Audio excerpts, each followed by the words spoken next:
অতি দরিদ্রদের জন্য কর্মসংস্থান কর্মসূচি প্রকল্পের আওতায় খাল পুনর্খনন কাজের শুভ উদ্বোধন করা হয়েছে। রবিবার দুপুরে কুড়িগ্রাম সদর উপজেলার হলখানা ইউনিয়নের দাসেরহাট এলাকায় এ কর্মসূচির উদ্বোধন করেন দুর্যোগ ব্যবস্থাপনা ও ত্রাণ মন্ত্রী আসাদুল হাবিব দুলু। সেটা তো আমাদের শহীদ রাষ্ট্রপতি জিয়াউর রহমানের একটা প্রকল্প ছিল। এটা দীর্ঘদিন ধরে কার্যক্রমের আলোর মুখ দেখেনি। এটা নিয়ে পানি সম্পদ মন্ত্রণালয় কাজ করে। এই ব্যাপারটা ওনারা ভালো বলতে পারবেন যে ওনাদের এটার অগ্রগতি কতটুকু। আপনারা জানেন যে ইতিমধ্যে আমি একটা আন্দোলন করেছি যে তিস্তা মহাপরিকল্পনা, সেটিও মাননীয় প্রধানমন্ত্রী এটা অত্যন্ত গুরুত্ব সহকারে দেখছেন।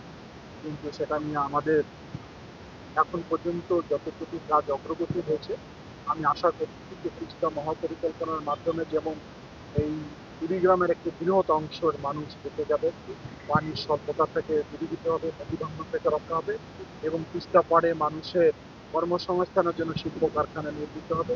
2025-2026 অর্থ বছরের এ প্রকল্পে প্রায় 6,30,000 ঘনফুট মাটি কাটার লক্ষ্য নির্ধারণ করা হয়েছে।